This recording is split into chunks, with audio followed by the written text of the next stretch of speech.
Okay, I'm sorry for that. I had some interference. We're going to read on Genesis 36, and we're going to take it from here. Now, these are the generations of Esau, who is in Edom. Esau took his wife of the daughters of Canaan, Ada, the daughter of Elon the Hittite, and Elibamah, the daughter of Anna, the daughter of Zibeon the Hittite. So, and Beshemath, Ishmael's daughter, sister of Nebajoth. Esau took his wives and his sons and his daughters and all the persons of his house and his cattle and all his beasts and all their substance which he had got out of the land of Canaan, and he went into the country from the face of his brother Jacob. For their riches were more than that they might dwell together, and the land wherein they were strangers could not bear them because of their cattle, so they had to go and get separate dwelling grounds. And these are the generations of Esau, the father of the Edomites in Mount Seir. These are the name of Esau's son: Eliphaz, the son of Ada, the wife of Esau. Uh, so he married into an Arabic nation, and all of his children was sort of mixed. And Jacob in the land, whereas his father was a stranger in the land of Canaan. These are the generations of Jacob. Joseph, being 17 years old, was feeding the flock with his brethren, and the lad was with the sons of Bela and with the son of Zelpah, his father's wives, and Joseph brought unto his father their evil report. Now Israel loved Joseph more than all his children. Now Jacob's name became Israel because he had all of these sons, by the two wives. He had a lot of sons. Now, because he was the son of his old age, Joseph was the baby. When Jacob got old, he had the last son named Joseph, but he was old, like Abraham had Isaac in his old age. So Jacob and Israel, the same name, had Joseph in his old age. So he loved him because he was a son of an old age that he didn't know he was going to have the baby, but his wife did have the baby. And when his brethren saw that their father loved him more than all his brothers, they hated him and could not speak peaceably unto him. Now, Joseph had bigger brothers, but the father will love the little brother the most. This is how the Lord worked, okay? And he said unto them, Hear, I pray you, this dream which I have dreamed. For behold, we were binding sheaves in the field, and lo, my sheet arose and also stood upright, and behold, your sheaves stood round about and made obstinate to my sheep. Um, Come here, Josh. Josh.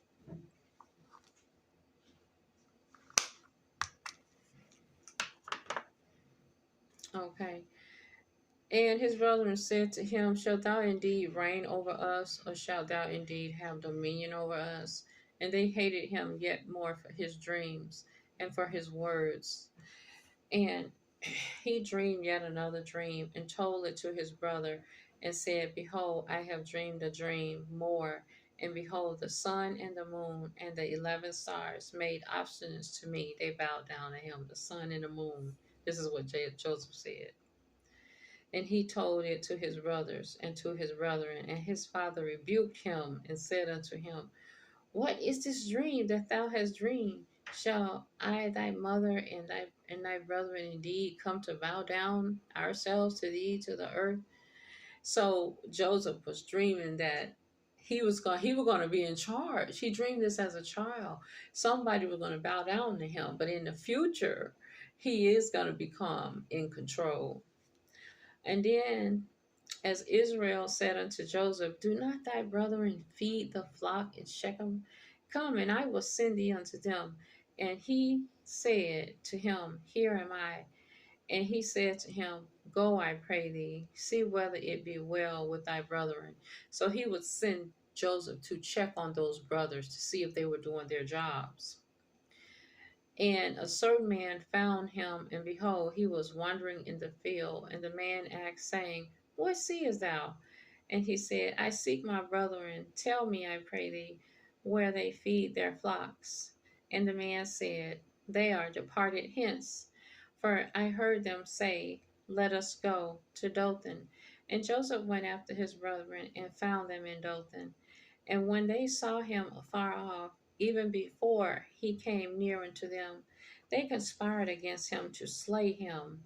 And they said one to another, Behold, this dreamer cometh. Come now, therefore, and let us slay him and cast him into some pit. And we will say, Some evil beasts have devoured him, and we shall see what will become of his dreams.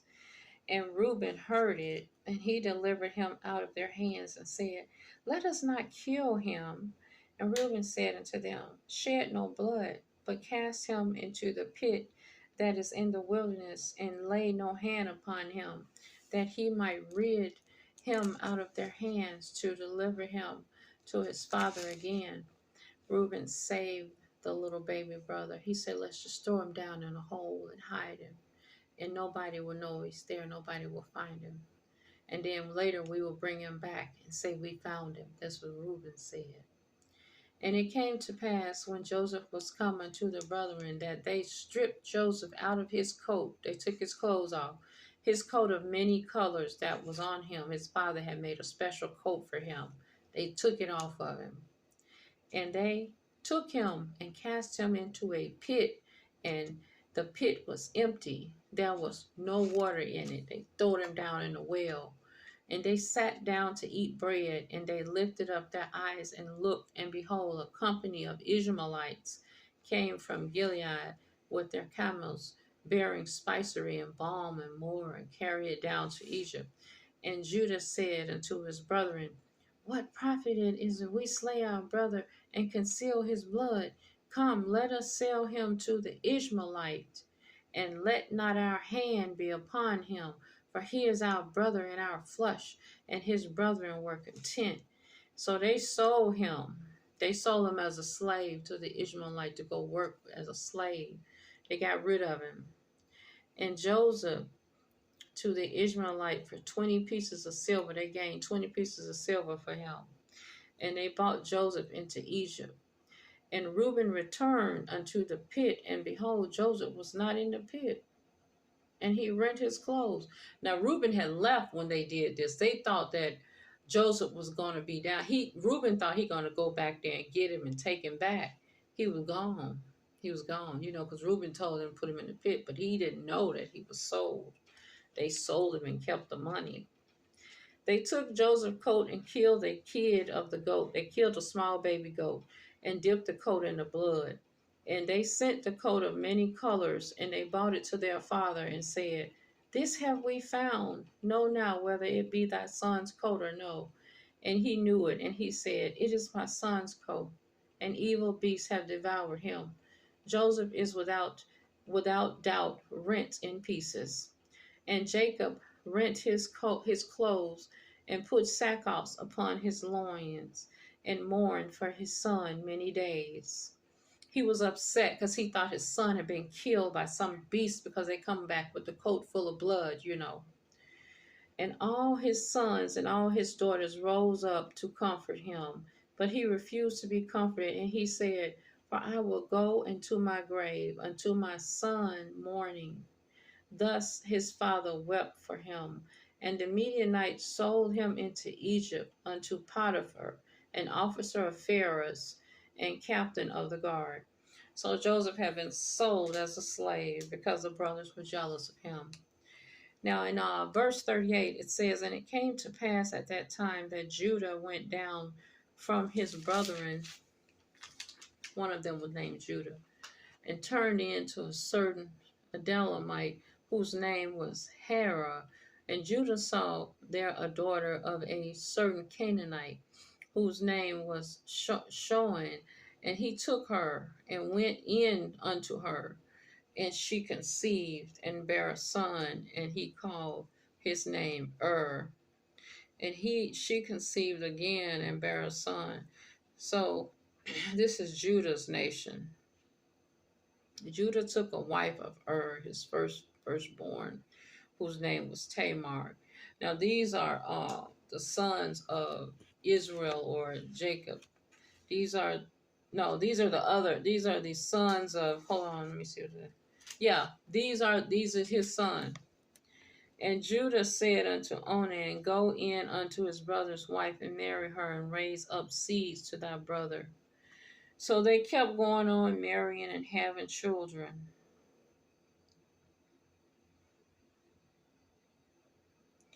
So I'm going to skip over here to 39. Joseph was brought down to Egypt, and Potiphar, an officer of Pharaoh, captain of the guard, an Egyptian, bought him of the hands of the Ishmaelites, which had brought him down thither.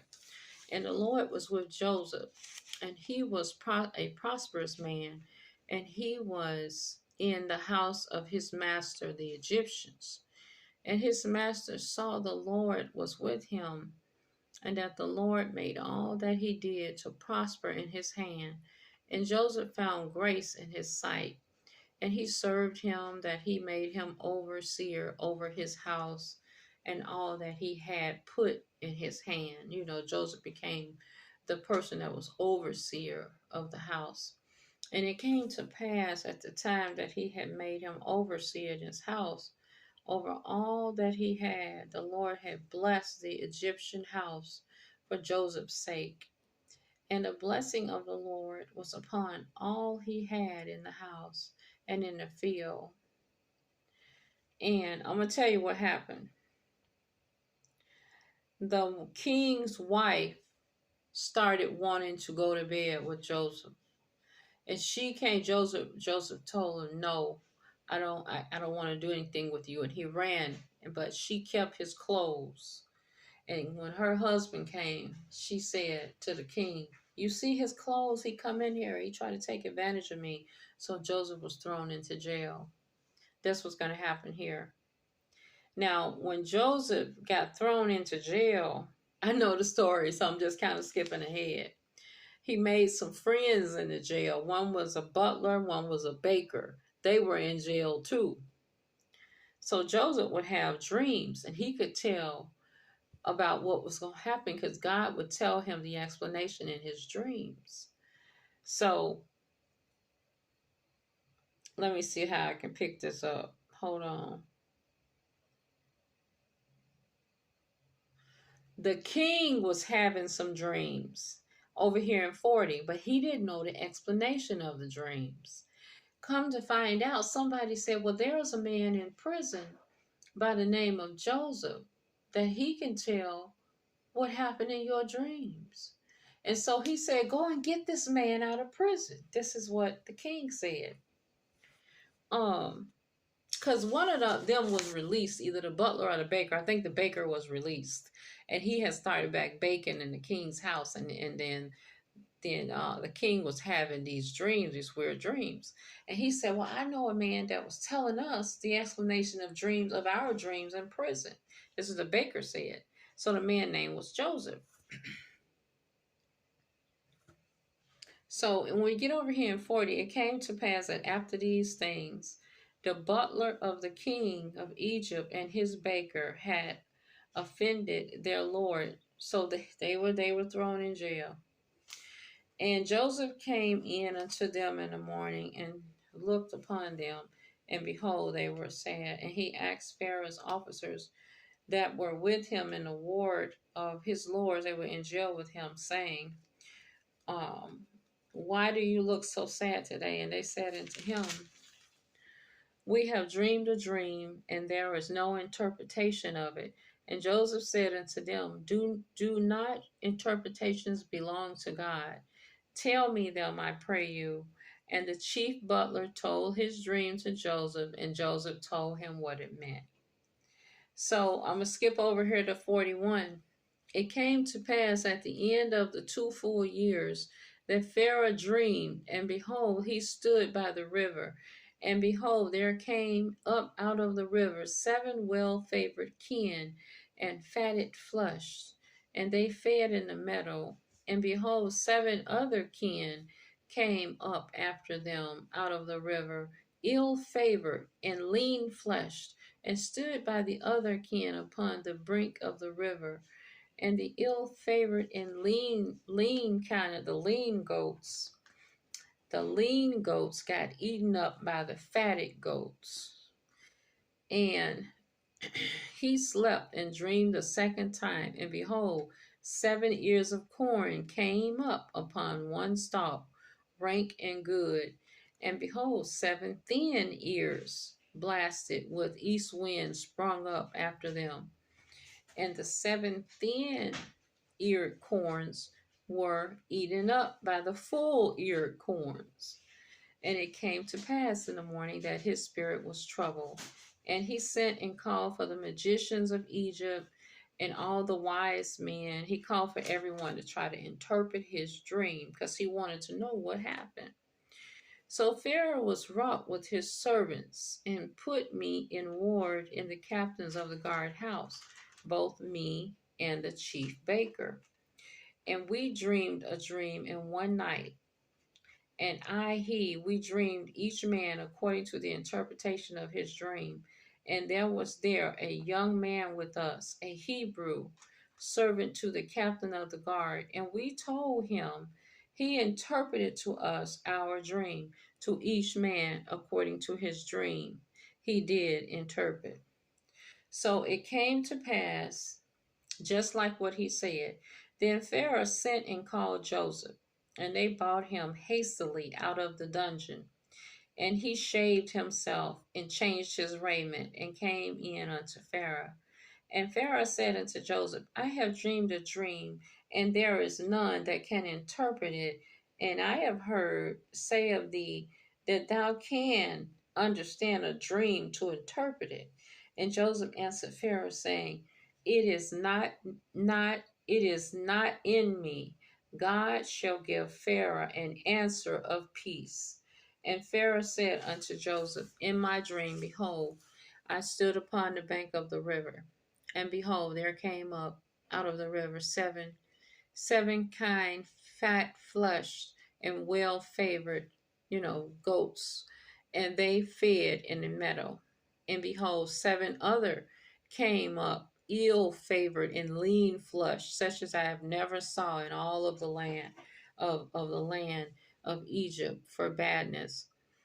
And then the lean and ill favored did eat up the first 7 fat kind. Okay, and then he told them about the ears of corn. And Joseph said unto Pharaoh, The dream of Pharaoh is one. God hath shewed Pharaoh what he is about to do. The 7 good kind are 7 years, and the 7 good years are 7 years. That dream is one. He said, This is one dream.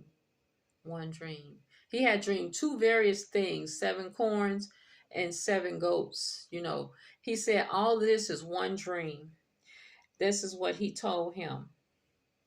And then, let me read the rest. And the 7 thin and ill-favored kind came after them are 7 years, and the 7 empty ears blasted with the east wind shall be 7 years of famine.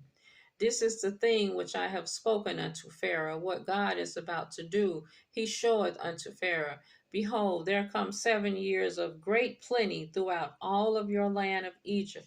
And then there shall arise after them 7 years of famine, and all the plenty shall be forgotten in the land of Egypt, and the famine shall consume the land. And the plenty shall not be known in the land by reason, because of famine following, for it shall be very grievous. And for that the dream was doubled unto Pharaoh twice. It is because the thing is established by God. God will shortly bring it to pass. And when he give you that dream again, that dream gonna happen. Now therefore let Pharaoh look out a man discreet and wise, and set him over the land of Egypt. Let Pharaoh do this, and let him appoint officers over the land, and take up a fifth part of the land of Egypt in the 7 plenteous years. So Pharaoh says unto Joseph, For as much as God hath shewed thee all this, there is none so discreet and wise as thou art. Thou shalt be over my house, and according unto thy word shall all my people be ruled. Only in the throne will I be greater than thee. And Pharaoh said unto Joseph, See, I have set thee over all the land of Egypt. And Pharaoh took off his ring from his hand, and put it upon Joseph's hand, and arrayed him in vestures of fine linen, and put a gold chain around his neck. And he made him to ride in the second chariot which he had, and they cried before him, Bow the knee. And he made him ruler over all the land of Egypt. Remember, his brother and his dad said, and we to bow to you. So now Joseph is grown. He served his time in prison because he was a slave, and they gave him bread. And it's because he could interpret a dream, God gave him this ability, his gift ability to understand what he was saying. He's now over all of Egypt because he is the one that's going to save them from the famine by taking a fifth of whatever's there. So I'm going to pick this up with you guys tomorrow about how he is going to have to help his brothers, the one that throwed him in the pit. See, the Bible is it seemed like since Cain and Abel, there have always been some problem between the siblings somewhere down the line. But Esau and Jacob, two nations. Isn't that something? Two nations. Okay, I'm going to talk to you later, guys. Have a good Sunday. Find you a church. It is Palm Sunday. Next Sunday is Easter. Bye-bye.